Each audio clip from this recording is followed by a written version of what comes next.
بسم اللہ الرحمن الرحیم۔ گیلانی فورم یوٹیوب چینل میں خوش آمدید سامعین، ہم آج کی اس ویڈیو میں آپ کے ساتھ شیئر کریں گے کہ ایک بادشاہ نے ایک باورچی کو کھچڑی پکانے کا حکم دیا تو اس نے کیا رویہ اختیار کیا۔ انسان کی زندگی میں پیسہ یا آزادی، ان میں سے کون سی چیز زیادہ عزیز ہوتی ہے اور اس باورچی نے کیا پسند کیا؟ یہ بادشاہ کون تھا اور باورچی کون تھا، یہ ساری تفصیلات آپ آج کی اس ویڈیو میں سنیں گے، اور یہ بھی آپ کو اندازہ ہوگا کہ آزادی یا پیسہ کتنی بڑی نعمت ہے۔ لیکن ویڈیو میں آگے بڑھنے سے پہلے آپ سے گزارش ہے کہ اگر آپ ہمارے یوٹیوب چینل پر نئے ہیں تو اسے ضرور سبسکرائب کر لیں تاکہ ہماری ہر نئی آنے والی ویڈیو کا نوٹیفیکیشن آپ کو مل سکے۔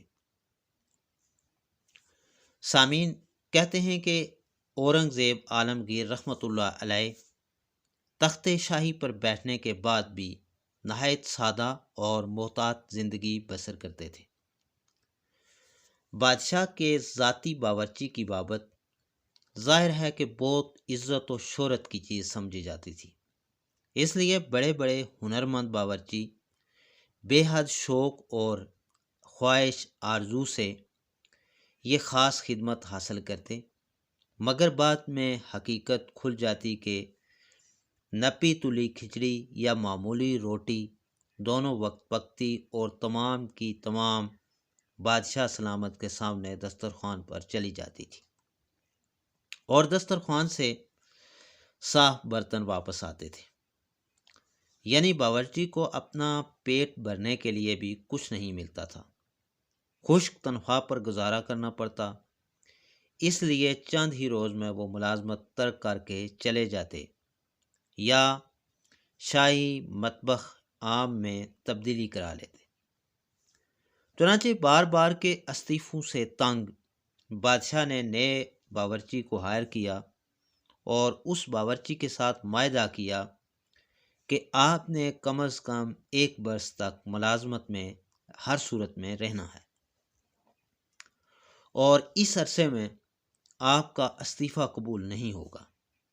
چنانچہ ناواقف باورچی نے خوشی سے معاہدہ قبول کر لیا، جس طرح کہ آج کے دور میں بھی ہوتا ہے، مگر جلد ہی اس پر بھی حقیقت کھل گئی۔ اب باورچی مصیبت میں پڑ گیا، نہ گزر ہوتی اور نہ استعفیٰ دے سکتا۔ تنگ آ کر اس نے سوچا کہ بادشاہ کو اس قدر ناراض کروں کہ وہ خود ہی نکال دے، لہٰذا اس نے کھچڑی میں زیادہ نمک ڈال دیا۔ بادشاہ نے کھچڑی کھا لی، باورچی کی طرف صرف نظر اٹھا کر دیکھا، مگر اس باورچی کو بادشاہ نے کچھ نہ کہا۔ چنانچہ باورچی نے مایوس ہو کر اگلے دن بالکل نمک نہ ڈالا اس میں، اور پھیکی کھچڑی پکا لایا۔ بادشاہ نے اس دن بھی کچھ نہ کہا۔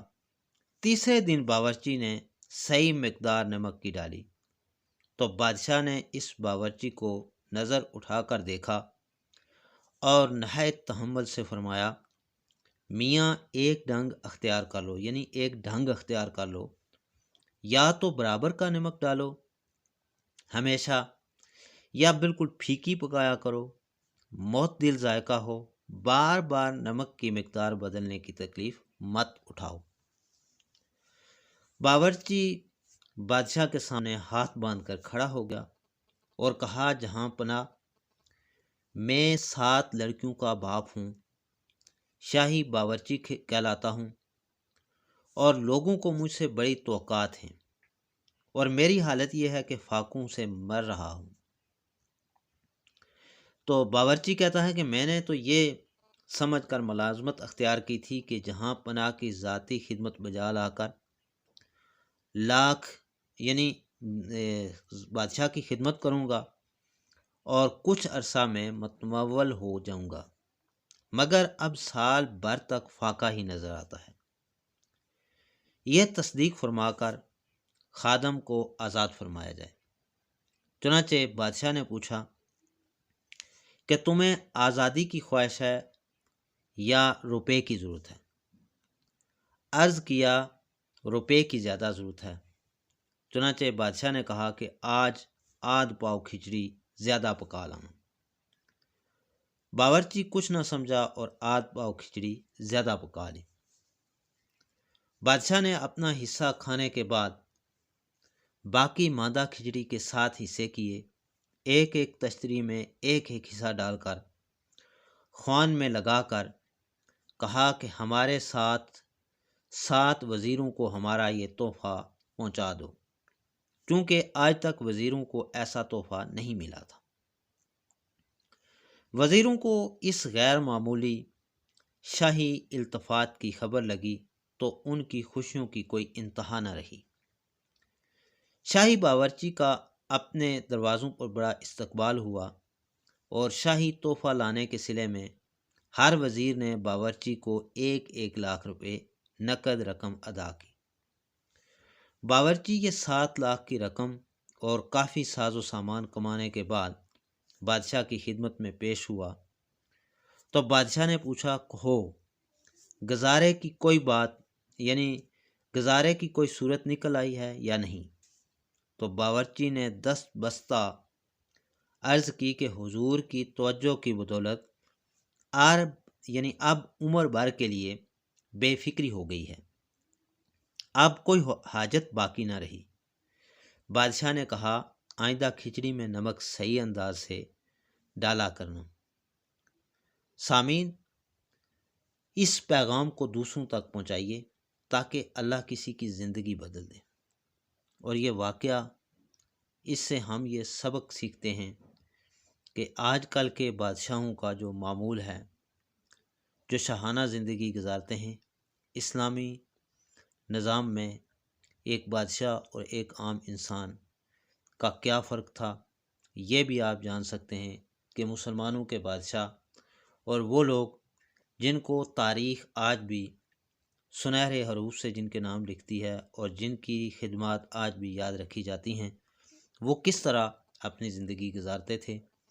یقیناً آپ اس ویڈیو سے ضرور اس نتیجے پر پہنچیں گے کہ مسلمانوں کے بادشاہ بھی عام لوگوں کی طرح ایک عام انسان کی طرح زندگی گزارتے تھے، نہ ان کے اندر تفاخر تھا، نہ ان کے اندر نخرہ تھا، نہ وہ بے جا اسراف کرتے تھے، نہ عیاشیاں کرتے تھے، بلکہ عام لوگوں کی طرح اپنی زندگی گزارتے تھے۔ ہمیں یہ پیغام پھیلانے کی ضرورت ہے۔ ضروری نہیں کہ کوئی بادشاہ ہو، جس شخص کے پاس بھی دولت ہے یا کسی جاہ و جلال میں ہے، کسی اعلیٰ منصب پر ہے، اسے ضرور ان چیزوں کا بھی خیال رکھنا چاہیے۔ یقیناً آپ کو ہماری یہ ویڈیو پسند آئی ہوگی، اسے دوسروں کے ساتھ بھی شیئر کیجیے۔ جلد ہی نئی ویڈیو کے ساتھ ایک بار پھر آپ کی خدمت میں حاضر ہوں گے۔ اس وقت تک کے لیے اجازت دیجیے۔ اللہ حافظ۔